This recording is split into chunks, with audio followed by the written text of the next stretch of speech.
Welcome back to my channel, and this is again your introvert Gail. For today's vlog, it's another informational vlog for all my viewers and for everyone out there who has been researching, and here it is. I will do the research for you and you just have to watch this video. So this is again a relevant and a new important topic, so just please finish until the end. But before anything else, I would like to thank Amber Student Accommodation, who has been very supportive in my vlogs and my videos. Let's dive into the magic. With Amber Student Accommodation, you're not just renting a room, you're immersing yourself in a unique experience. Imagine yourself in these chic, modern living spaces tailored for students. From private studios to delightful shared apartments, they offer a variety of options to suit your needs and budget. So please click on the link below to find out more about Amber. So this vlog is all about changes in student visa and how to apply for student visa. So let's start with the changes that has happened from before to now about student visa. So let's start with the first change. The first change is for October 1, 2023, which is very soon. October 1, 2023, the Australian government has announced that from this date, the amount of funds student visa applicants will need to meet the financial capacity will increase. So that means the correct. The amount, the funds and everything, it's all about money. It will increase. They will require more. So I always suggest for those who are really planning to go to Australia as a student, do it now, because like it's mentioned, October 1 is very soon, and I believe if you have plans, obviously it's not gonna be it's very soon, so you can't really do anything anymore but to comply with the new requirements. So always act now. If you have plans, act now. So that's the first changes. The second change is all about, I think they have already started it 2 months ago, because it says here it started in July 1, 2023. So it's been 2 months, and that is student visa holders can work no more than 48 hours fortnight while studying, which is really good, because from before, I believe we are 20 hours per, from when I was studying before, it was just 20 hours per week. So that means 40 hours per fortnight. That fortnight is 2 weeks, so 40 hours. And now they have increased it, which is good for students, because obviously you wanted to support your studies, you wanted to earn money here while studying. So it's a good change. It's very good change. You have increased your hours, it means increasing your money, it means supporting you better. So at least it's far from the first change. And so let's go with the third change. The third change is also a good change, because they started it, I think, 3 months ago. So they started it on May 9, 2023. Student visa holders already working in aged care sector can continue to work unrestricted hours in aged care sector until 31st of December 2023. So that means more work, more money, more financial gain, more support. And so, but only until 31st of December of this year. So even though I think hopefully they will continue it. So for those who are nurses that are working or are studying here and working in aged care as a part-time, or even not a nurse, those who are working in aged care, it's a good change. So really, unrestricted hours, wow, you can really work a lot on all your spare time. So that's really good change. And it hasn't, I think from when I started here, it hasn't happened before of having unlimited while studying. We get to have unlimited hours only on school holidays, and I think they're still doing that. So if you're thinking about how you're gonna support your studies, just to remind you that you can work unlimited hours on school holidays. But when you are on school days or school days, there's a limitation of 48 hours. But if you are in aged care, there's no limit until December 31st. So that's a good change. And now I'm gonna go to a step-to-step way on how to apply as a student or to apply student visa. I think I haven't done this before, so it's good to help people out there who are planning to study here and who are still not here in Australia. I'll give you a step-to-step procedure. By the way, it's not just me. I have researched it from the Australian immigration and everything from Australia website. So like I said, if you are lazy to research, to read, I'll do it for you. So let's do the step 1. Step 1 is obviously before you apply. Before you apply and when you're outside Australia, you must apply at least 8 weeks before your course starts. You have to organize your health exams, get an education agency to help you further, and you have to have a valid passport. So if it's expiring soon, or if it has expired, definitely you have to renew it before you start your application so that there will be no hassle and it will be smooth, free application. Step 2, gather your documents. So this is a little bit crucial and complicated, comprehensive, but I will try to simplify it for you. So you have to go to the website if you want to know what are the requirements. So the website, Australian website, you go to document checklist tool. So in that way, you can really see what you have to prepare for documents. But don't worry, I will tell you here what you need to prepare. I think I will just tell you what is important for me, or at least what are the basics. So first, you have to have evidence of identity. When you say evidence of identity, you have to have your passport, your birth certificate, or driver's license, or if you have some other cards or identity cards, that will help. Also, you have to have the confirmation of enrollment from the school or the letter of offer. How you're gonna get that? You can have an assistance from the agency, or you can directly email or communicate with the university themselves. Once you communicated with them, they will send you an email, letter of offer. Once you got the letter of offer, you can pay the amount of the initial amount, and then you're gonna have your confirmation of enrollment, and that's part of the document.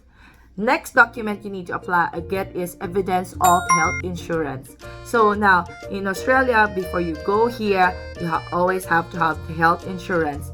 It must be OSH, OSHC, and that means Overseas Student Health Cover. You must obtain it at least 1 week before your course starts. So there are a lot of health insurances, and you just have to find which one is the cheaper, or if you want a full cover, obviously you have to pay more.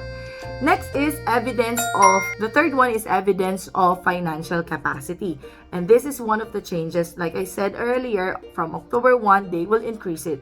But I don't think they have said what is the amount yet. But as per the Australian website, at the moment, sufficient amount to cover your travel costs, that's one thing, and 12 months of living and tuition fee. That should include the financial capacity. And if you have dependents, also you have to consider that. So how do you do that? Also, if you have spouse, parents, there should be an evidence from your spouse or your parents that they are willing to support you. How can you do that? You can show a letter, and then you can also show what I did. I'm just reminiscing what I have done before. Letter, and then bank statement, bank account, and if it doesn't fit the amount that they need, that they want to see from the documents, you have to have like a combination from all your relatives or parents or immediate family members. So, and as per the Australian, it should have at least an annual income of at least Australian dollar 62,222 for a single student and 72,592 for students with dependents. How much is that in in Filipino peso? Let me count for you. Okay, so I have computed it and it's about an annual income. That means 1 year, okay? 2 million annual income for roughly 2 million peso, Philippine peso. That's 62,000 or 72,000, roughly 2 million something, okay? So at least you have an idea of how much you really have to show as a show money, okay? Next evidence or next document you need is evidence of English language ability. When you say English language ability, that's the IELTS, PTE, OET, TOEFL, those English language exams. And it depends actually. There are courses that you don't really require to have English language exam. Or for nurses, you definitely have to have one. IELTS passing of 7 each band and equivalent to all the PTE and OET English exams. So that's one. And another document you have to give is the genuine temporary entrant requirement. When you say about a genuine temporary entrant requirement, it means that you have to have a statement in application that you intend to stay in Australia temporarily. That means you have to have your written essay, like a document saying that I'm not